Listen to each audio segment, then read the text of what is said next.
Hey, everybody, we're here for part 2 of the DC episode, RLG cast, episode 4, part 2 of 4. I'm here with JD, I'm here with Putty. So we were talking about we went through the James Gunn movies and shows that are coming out for DC. Gods and Monsters, it's subtitled.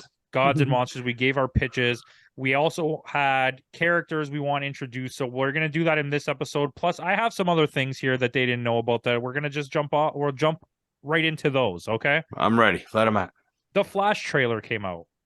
Oh, I remember this. Mm-hmm. The Flash trailer came out, and I want to know, on a scale from 1 to God, how good does this trailer look? Okay, the Ultra trailer? Instinct? Let's talk about the trailer. Okay, here's my thing. Only one person is carrying this movie, and he is the reason I'm excited. I'm sure you guys agree with me on who I'm talking about. This is not a Flash movie. This is Flash is here, but we're actually coming to see Tim Burton's Batman. I mean, yeah. Batman 89, yeah. It's Batman 89. It's Batman 3. I would have said agreed with you 100%, but like I don't know how this happened, but I've just become so enamored with Supergirl. Like as soon as I saw that trailer, I was like, holy the crap, that's all I want. That's basically that scene right out of that Superman comic where he's in the Kryptonian Sun prison and they break him out so he's weak, and like that was right out of Flashpoint, wasn't it? Yeah, and this is a thing. A lot of people are speculating that she's in this movie, but also so is Clark. Because at one point it shows you a different chamber with a different looking person that's in it. Is it Brandon Routh? Maybe. Who knows? But well, in this universe there are no metahumans. That's what they said. So the reason there have been no metahumans is because Supergirl is locked in the thing and Flash didn't become Flash yet. So he creates the experiment again to make Flash. That's why there's two berries. Yeah. So you see it in the trailer that he creates the experiment again to give powers to the other berry. So okay. Which suit are they basing the second berry off of? I don't know. Because they don't show it. You get a little glimpse, but that's something to be excited for. You see the ring. We see the ring. Yeah. We see Ben Affleck. And you know what? A lot of people, this is a big thing. And I think Putty, we all watched superhero movies, but Putty, who's really into the Marvel stuff, well, we all are, so I guess that's unfair again. But a lot of people complained about the CGI in this trailer, and dude, when I watched it in 4K, this is like the best CGI I've seen. No, it doesn't look that bad, especially compared to stuff you've already seen in the DC universe that is really bad. Yes, and this looks better than Ant-Man CG. Yeah, the modern Marvel is really bad. And see, the thing is, with the parts they're showing where he's going fast, like when he's using the speed, and it doesn't look bad. Like I've seen it before, where it just looks horrible. Well, when you're based off, you see Ben Affleck's Batman fly across the side of the highway, and you could see all the detail as he's going by. It looks crazy. Yeah, I don't get either why what the deal is on that, but hey, the Supergirl scenes look great when she flies in that slow motion and she hits the gun and like. Yeah, when it comes right up to the camera. Listen, if this movie is as 10 out of 10 as this trailer's making it seem like it is, it probably won't be. Let's just be honest. But if it's even in the realm of as good as we think it can be, like with Marvel, the way that they are, and superhero movies still banking at the box office, DC could turn the tides right now. With this movie, yeah. Especially because as much as I don't like it, but like it's not that I don't like it, but I'm not huge on what they did in it. Shazam already has established itself as a moneymaker.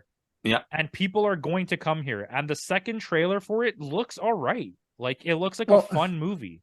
Here's the thing I'm having problems with, and it's more outside the realm of the movie itself. My problem is there's going to be a little bit of controversy because people are going to come because of Michael Keaton, and there's so much respect for him. But then Ezra Miller and all the stuff that he's done, like what is going to happen when this movie finally comes out? Is that going to come to light because there's going to be like the cancel culture? This is what I think the delays are for.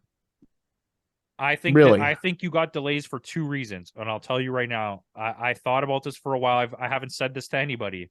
The delays are for two reasons. One, because they wanted to make sure, unlike what's happening right now at Disney, that the CGI was going to be premiere level stuff, and they wanted the Ezra Miller stuff to kind of blow over. So by the time the movie comes out, people have forgot about it. Yeah. And that's not like far fetched.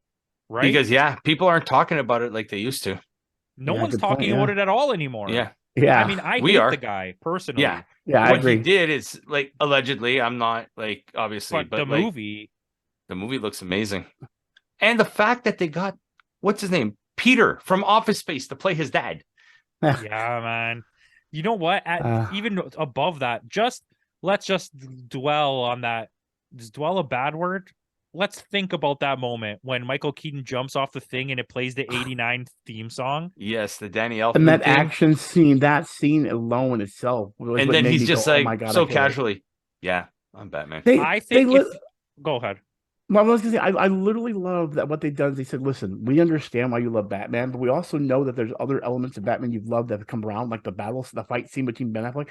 And am I wrong? Does it feel like we got the same Batman that we loved back in the 80s, but then all of a sudden we got this new Batman fighting that we loved in the one? You know what I mean? Like they combined both to make. But the thing is, Ben Affleck's in this movie too.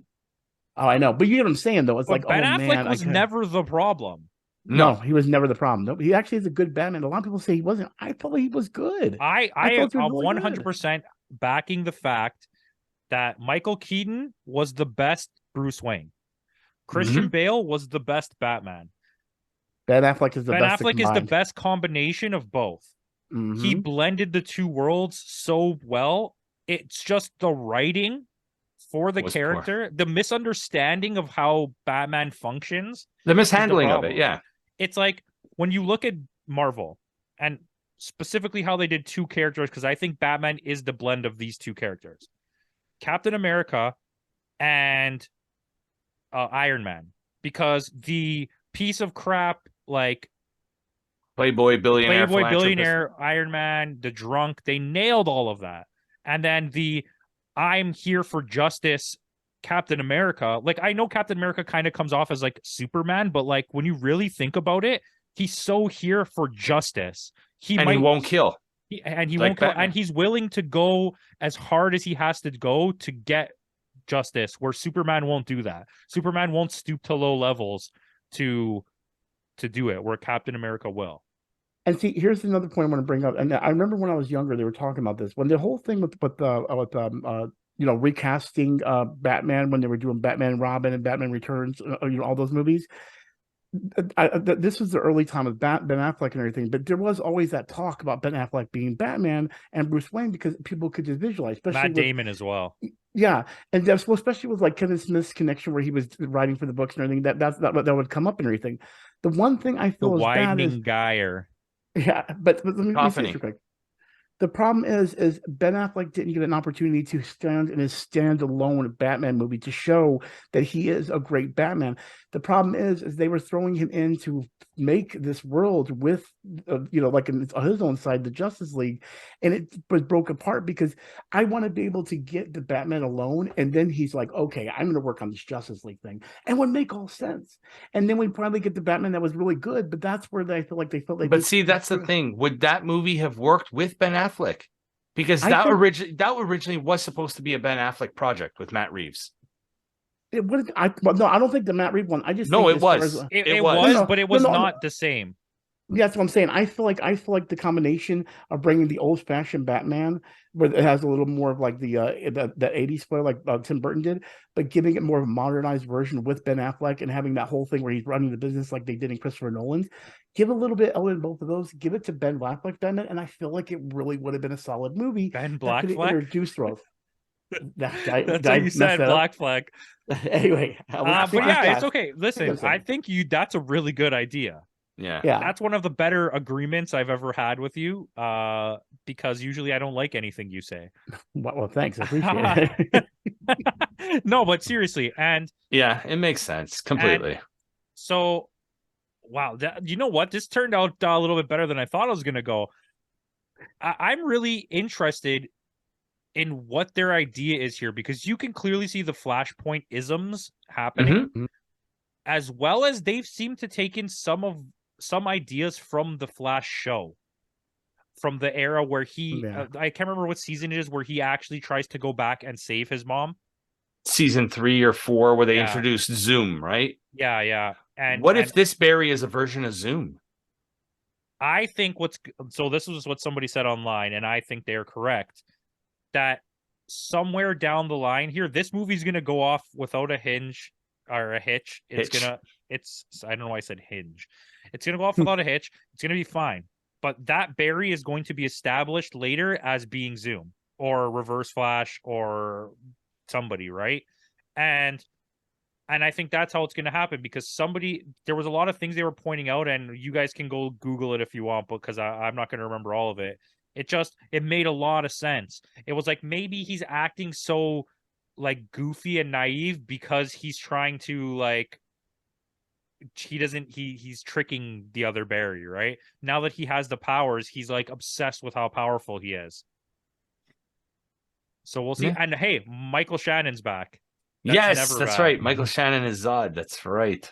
Let's be honest. No, I don't think anybody was expecting when that trailer started and Zod to see was Zod there. again. Like, yeah. At first, when I saw the ship, my first thought was Brainiac. Yeah, so did I. And it's funny. There's somebody that they're familiar with that I talked to with the guys and everything that really is big in Man of Steel, and I hate that he loves it so much and everything. But the point of the whole thing is, the actor that played Zod, that was probably the best thing in my eyes in Man of Steel, was like him playing it. So bringing that back is amazing in my eyes. Like, that was the reason why I like Man of Steel was Zod. Zod was the best part of my eyes. I mean, I don't know what you guys think, but yeah. I mean, I'm ready for this to come. We'll move on. I'm ready to kneel before Zod. We're gonna take a break here, where I'm gonna talk about my character before we move on. And Kevin, you talked about Kevin Smith, so I genuinely think I would like to see him work in the comic book world. I've become kind of obsessed with finding out what his Daredevil movie was going to be like, because he had the same cast. It was all the same people, but the story was going to be his is it Born Again? Yeah, Born Again. It was going to be his. Oh, was it Born Again or Guardian Devil? Oh, Guardian Devil. It was Guardian Devil. And it was going to be his Guardian Devil storyline.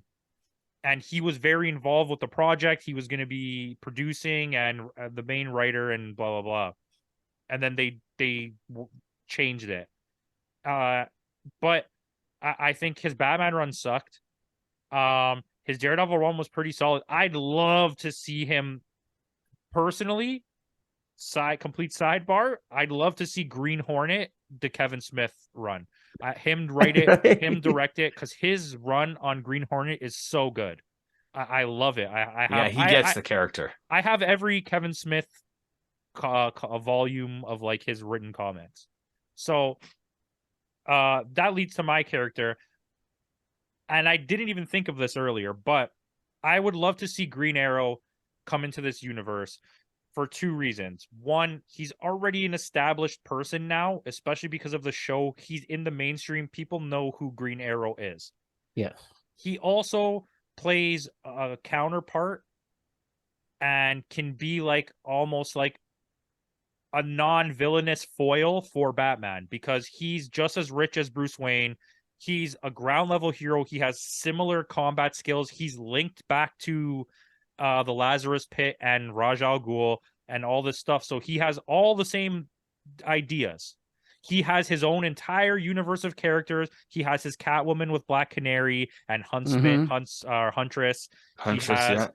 He has White Canary. He has Speedy. He has Arsenal. He has all of these characters that you can play with. And I think just doing that works, because like I said, we need more grounded characters. Street level, yeah. We need street level people to mingle with Batman, because Batman can't be tied up in this universe where everyone has superpowers. It doesn't make sense.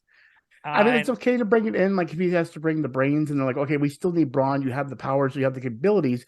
But the thing is that was the one thing I always felt was bad about DC, and they're now making Batman that, because Batman was always the exception to the rule. the whole metahumans and everyone being super powered and everything is so overpowered on the DC side of my eyes because it's such a godlike thing on this end that Batman was always the exception to the rule. But then of course Green Arrow and all them also had those little things. But it's like someone like Tony Stark. He somehow fits in with these well, they're not called metahumans there, but Inhumans, whatever they are, because his suit allows him to be there, even though they can still beat him. He can put up a fight against the Hulk. You know what I mean? Where in this world, there's nothing Batman can do to put up a fight. Yes, we know he could put on the suit and fight Superman, and he's smart enough to beat them all. But in the week-to-week mid-movie storytelling, he doesn't fit in with them. Like when they're all flying around and beating, he's just walking on the floor, checking batarangs, and it's kind of like it doesn't make sense.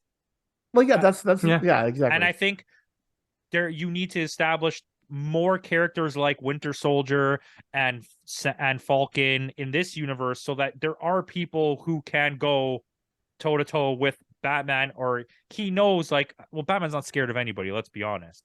But and I think Green Lantern's a good choice because he brings a huge cast. Green Arrow. Oh, sorry, Green Arrow.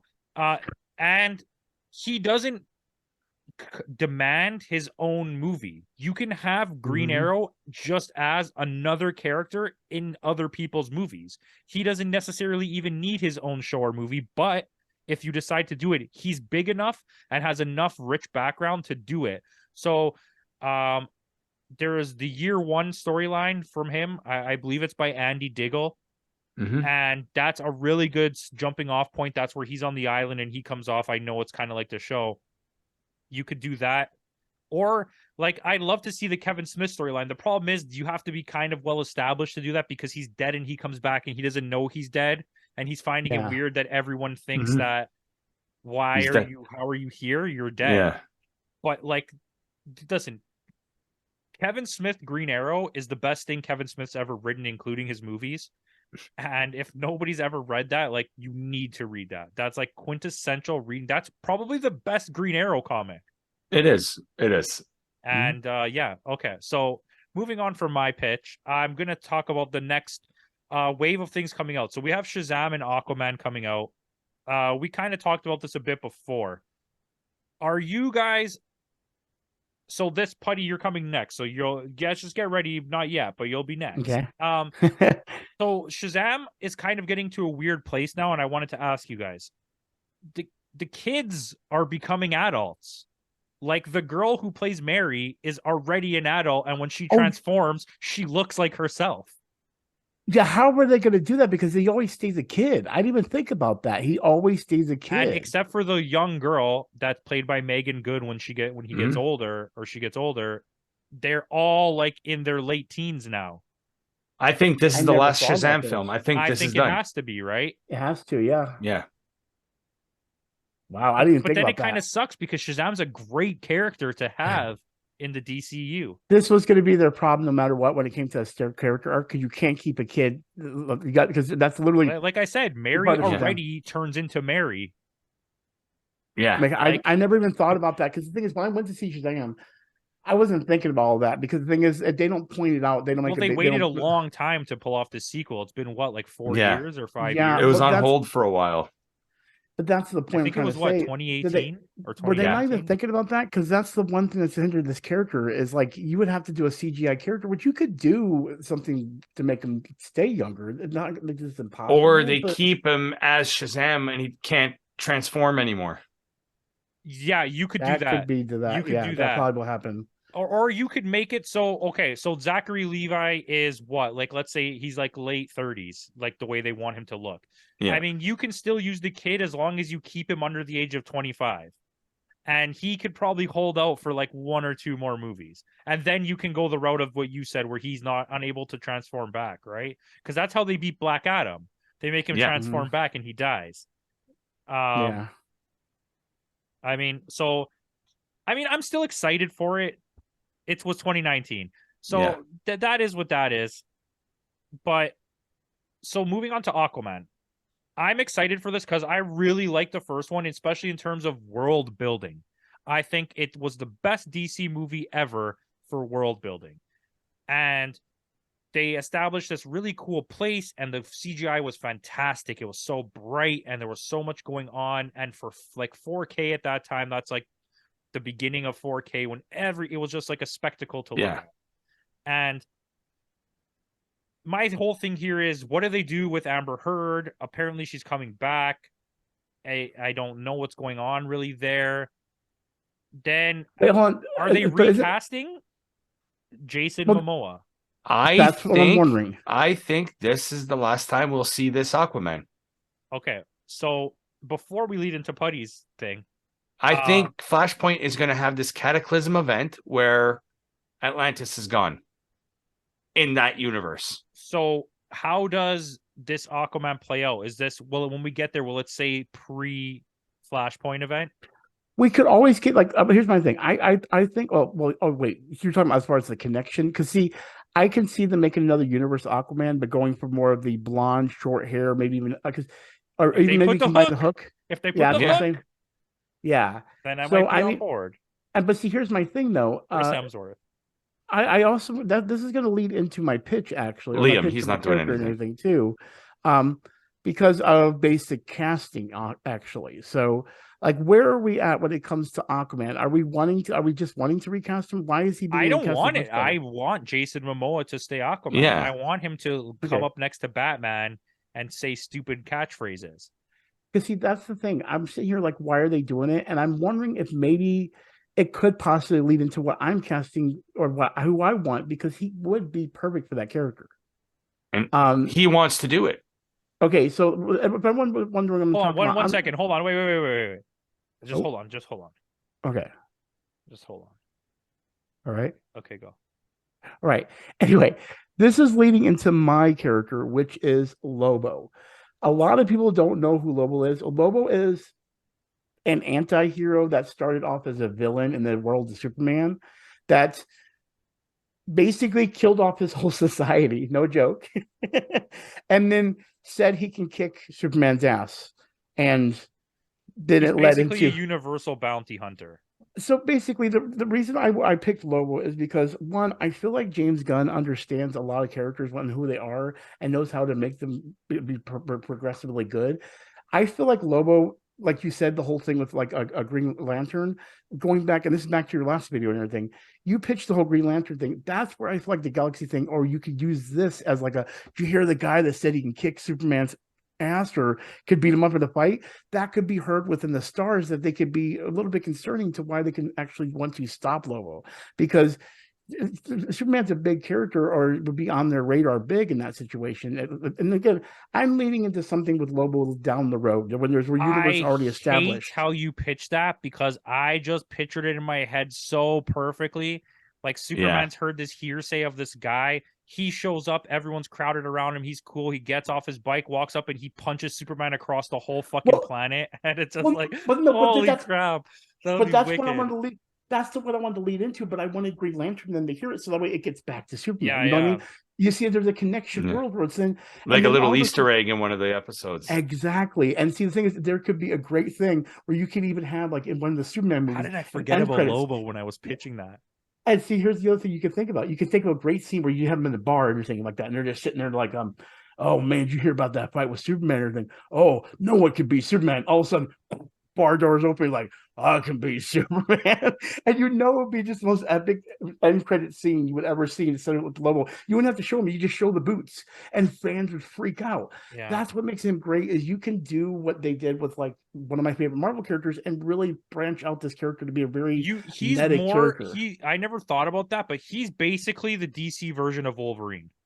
Exactly. And see, that's the reason why Jason Momoa, if he plays Lobo, he has the look, he has the voice, and I could see him going that dark route. I would see him doing that. I would. I mean, mind you, I'm still really confused on the Aquaman situation, and I really like him as Aquaman. And he said recently that he's not leaving the role of Aquaman. Okay, so then we had. So then here's the thing. But he I can don't still know play who. Lobo because he has to be painted white, and they're That gonna is make true. it look Yeah, different. it doesn't matter. He would never take it off because that's the actual like species, the way he looks. So yeah, it could still work. It's funny. I always pictured somebody that looks like Rob Zombie but has the muscle, like you know, what I mean, like the Hulk or something I like that. hate that you said that because I literally picture Rob Zombie from Dragula video. Dragula.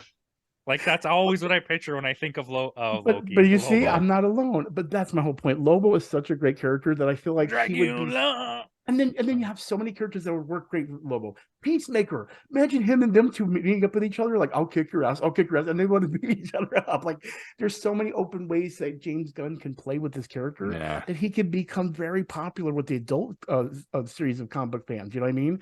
This could you can have your adult world there with Lobo and bring Superman in. Like that's I mean, again, that's another battle where he's like, did you want to fight me? Did you have like you can actually see Superman actually get into that situation like you're creating some controversy. You need to stop. He's like, oh, I'm about to kick your ass, you know, like, and have that big fight. Like there's so much chemistry and stuff you can do with this character. I want it, and James Gunn is the only one I feel is gonna be able to do it.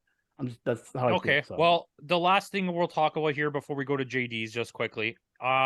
So the other things that we know about now, we know that Batman has been pushed back very far. Batman 2. I'm pretty upset about that. Mind you, it's gonna make sure that the movie's good, but it's like you're planning at least 4 of them. Yeah. And we're gonna wait like 3 years for the next movie. So I mean that's a little stressful. The Joker, a lot of stuff has come out about that. Yeah. Really? I don't know if I like it because I did like the first movie. So see, I haven't heard it anything. Didn't need a second movie. No, it was a good standalone movie. It has Lady Gaga. That's what I'm curious about. What because I didn't know there were new information. Apparently she's not Harley Quinn, but she's playing Harley Quinn. She's playing a Harley Quinn-esque. She's playing Harleen Quinzel. Yeah, so she's playing the same character, but it's not Harley Quinn. So basically, she's not going to go crazy. You know how this Joker is not like the real Joker? Yeah. That's like how this is. Like she's going to like spawn off into like someone who will be that exact character. So basically, she's going to be her own Harley Quinn that is made into her own version of it. It's also a goddamn musical. I just want to remind you. Yeah. That's so weird. Like, it's so weird that they're going to do that because the thing is, here's my thing. Okay, here's my God damn it. I wanted to see some kind of crazy story thing and everything. So, you know, I want something crazy. Because again, the other one was a little bit outside of being different. So if they're gonna do the Harley Quinn thing, like maybe do it like a Bonnie and Clyde kind of thing. You know what I mean? Yeah. Okay. Like I don't mind the idea of it. I just think she's a weird choice, and now we know that the reasoning for her being picked is because they wanted to go musical. So they wanted someone that can act already and can sing. It's funny, but here's the funny part. That's not even why I was thinking she was good. The reason I thought she was good is because I haven't seen the other movie that she like. They got big rave reviews. I can remember the one with what's his name that plays Rocket. I forgot the name of it. Star is Born. Star is Born. I've never seen that movie, so I don't know how good she's in there. But I've seen her in other stuff like American Horror Story. Like this is the thing, right? She's good, like not amazing, but she's good in A Star is Born. But in everything else I've ever seen her in, she's not good.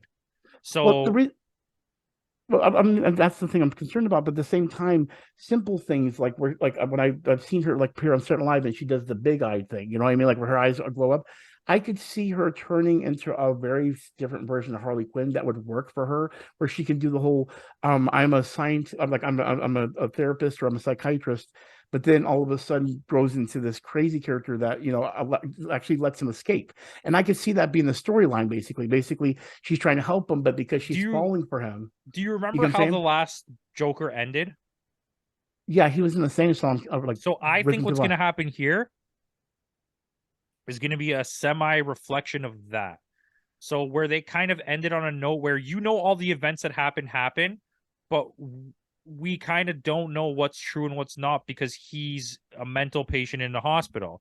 So what I think is going to happen is she's going to be his doctor, and we're going to go off into dreamland where it's going to be a musical, and that's why it's a musical. And then at the end of the movie, we're going to find out that the whole time he never left the hospital. Do you know what I mean?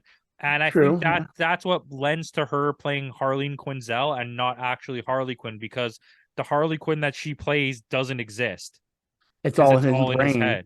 Which wouldn't make sense. But then at the same time, but that would lead into a problem where, well, no, because even my theory for the end of Joker was that what happened in that movie never happened. He was in there the whole time. No, I believe what happened in that movie happened, but I don't think it was to the degree that it happened. I think he killed the guy on the show, and then there was the riots already. It had nothing to do with him. He thinks that everything's happening because of him, but it wasn't. That's all his thoughts delusions later. Of grandeur. Delusions, later in the hospital. That's like what he's thinking, right? But all he really is a murderer. But see, here's the problem I see with this. The whole musical thing, I get it as far as the context of the character.